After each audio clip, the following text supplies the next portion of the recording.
All right, in our last video, we talked about how differently kids think than us adults.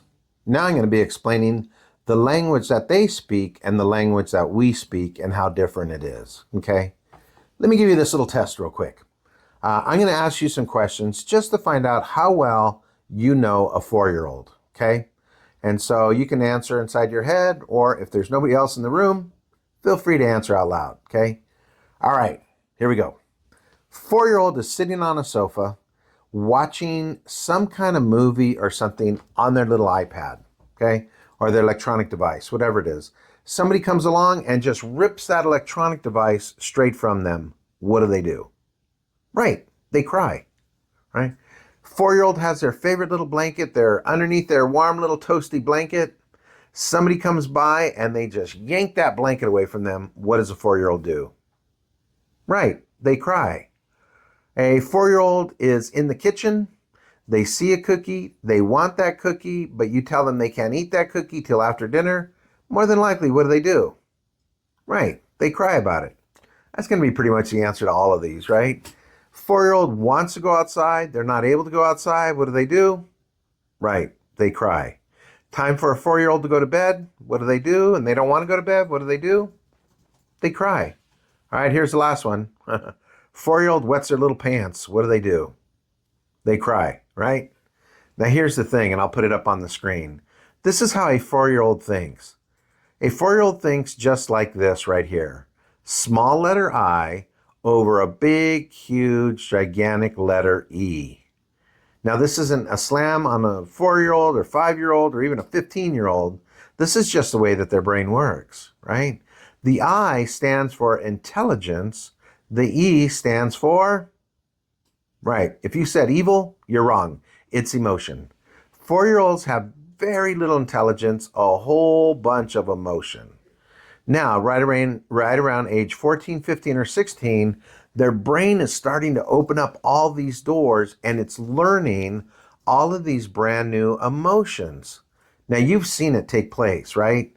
How many of you have ever seen your child in the morning? Maybe they're 13, 14, or 15. They walk out of their room.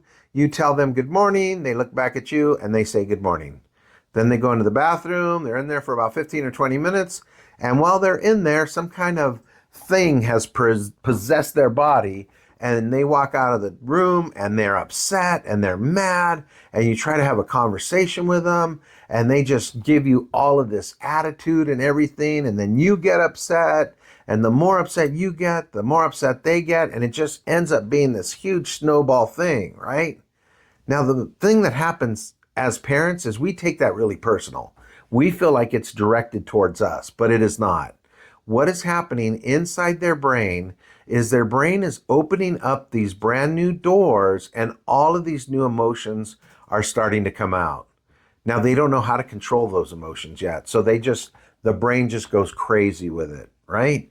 Now, what that would be like giving a brand new driver, right? This person just has their learning permit and you go, hey, learning permit student, you got to learn how to drive in this, Ferrari, this Testarossa, this Porsche, this amazingly fast car, right? You know how dangerous that would be without any kind of training? How dangerous that would be for them to get in that car and then just punch the gas? That's what's happening inside their head. Their brain is connected to all these brand new emotions, and the brain doesn't know how to control these emotions. And the problem is they direct it towards you, and then you get upset and they get more upset. That's because they think with less intelligence, more emotion. Now, right around age 17, 18, 19, it starts to change. After age 21, 23, the brain has really changed. Now, more than likely, if you're watching this, you're probably over the age of 21. And so I'm going to ask you some questions and watch how differently you answer, okay?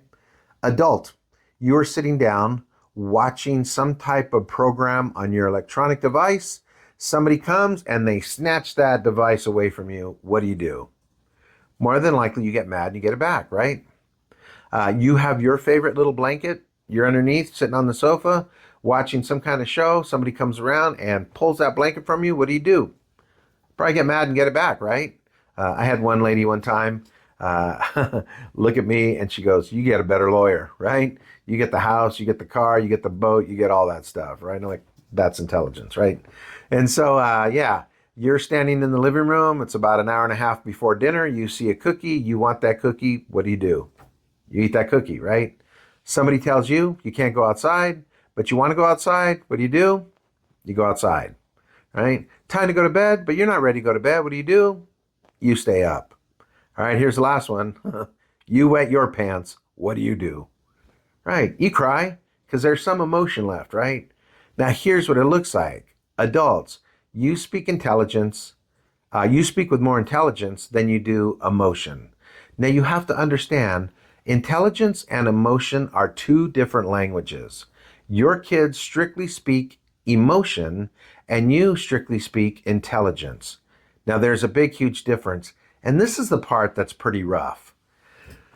The more emotion talks to intelligence, the angrier intelligence gets and the more frustrated emotion gets.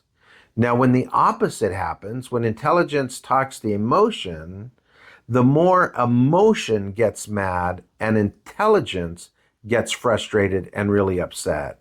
So you have to understand, a lot of times we're just talking to our kids, trying to have what we would consider a normal emotion, but we're talking intelligence. So as we're speaking to our kids, they're hearing intelligence, but they speak emotion. These two languages really do hate each other. And you can see it all the time in the news. You can see it when they bring people together to have some type of conversation. There's usually one end of it that's emotion and the other end that's intelligence, right? Now, let me give you the example on this and how you need to speak to your kids. Let me show you the difference between emotion and intelligence. And for many of you parents out there, you still know how to speak emotion. You just haven't done it in quite a while. You've forgotten, how it works. Here's the example, right? I am sitting at my house watching TV. About 10:30 in the morning, I get this knock on the door. I open the door. It's my best friend, Brandon. I look at Brandon and he is messed up, man. His shirt's all wrinkled. His hair is all out of place. He's got flip-flops on. He's got these old Levi's on. He's wearing this big, huge university sweatshirt, his comfort sweatshirt or whatever, you want to call it.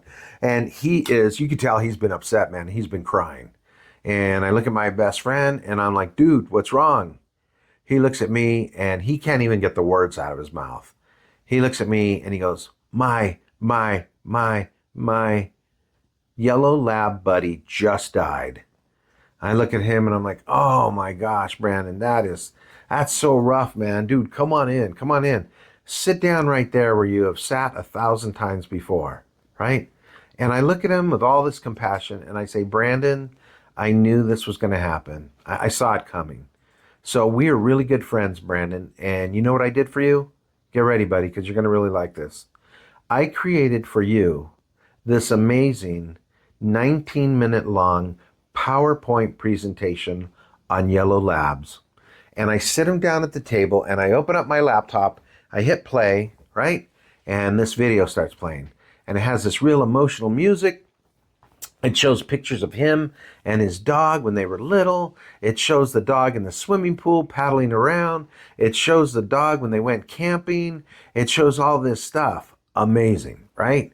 Now, as soon as all the photos are over, you find all of these important people. You got the Dalai Lama comes out and he looks and it's a personal message that I paid for.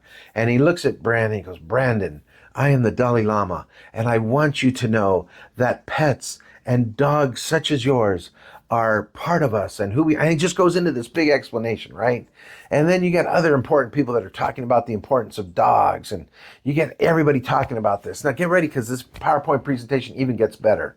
After all these important people talk to Brandon about how cool animals are, the next thing that comes up is all of these graphs, right? And it shows these graphs, and it shows that yellow labs, sometimes get hip cancer, and yellow labs have a tendency to have this stomach problem, and yellow labs have a tendency to get cancer, and yellow labs only live to be about age 12 to 14. And I am showing them slides and PowerPoint presentations and pie charts and all this kind of stuff. Let me ask you this real quick. As Brandon is sitting at that table, watching this PowerPoint presentation after his yellow lab buddy just died, do you think he's feeling closer to me or further away from me? Right. He's feeling further away from me. Because what is he coming to me, and what language is he speaking? Right. He's speaking emotion, and I am speaking intelligence. Can you see the more information I give him, the madder he gets? And can you see as he is not taking my information and just kind of dumping it, the matter I'm getting? Right, because these two languages hate each other. Now let me ask you this. Let me see who remembers this language, right? Sitting down watching TV, hear this knock on the door. I go to the door. It's my best friend Brandon. He's all messed up. He looks at me and he goes, my yellow lab buddy just died, right?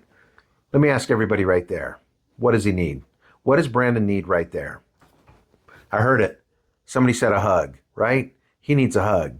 So I go and I throw my arms around my best friend, and what do? I just stand there with him.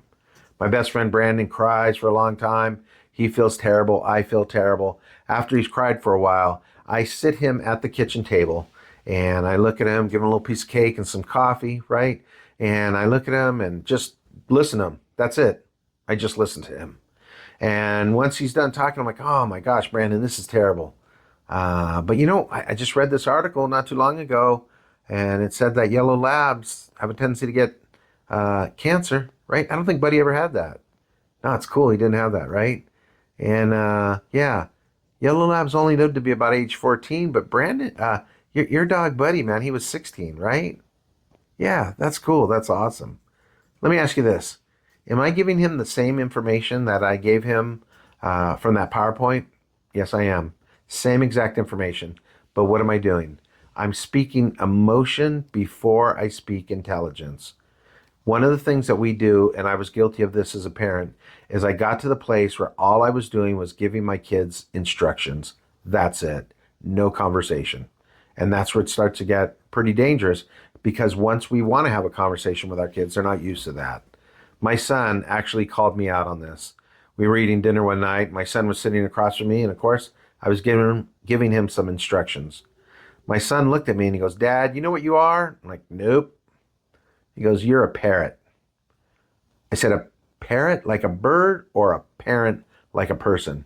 He goes, no, like a bird. And I said, what do you mean by that? He goes, Dad, you just say the same things all the time. Clean your room, do your homework, throw the trash, help your mom, walk the dog. All I found out I was doing was giving my son and my daughter equally instructions. That was it. And so that's where it got to a place where I realized I was just doing that as a dad. And so what you need to understand is you need to speak emotion to your kids before you try to get instruction across. What does that mean? That means you take them out to breakfast. If they like waffles, get them waffles. And just have a conversation with him. And not a conversation that has an agenda or you're trying to make some kind of point. Now, when you start this, your kids are going to hate it. They are. Because they're not used to it. So my wife kind of had a distance growing between her and our daughter. And so she just, decided to do a daughter-mom date night. And when she tells the story about how many nights she just sat there across from her daughter and they just both kind of stared at each other. And so after a while, conversation started, and now, years down the road, they have a really great relationship. So remember, your child speaks emotion and you speak intelligence. Listen to the way you talk to your kids next time and see if you're just giving them instructions or if you're actually having a conversation with them.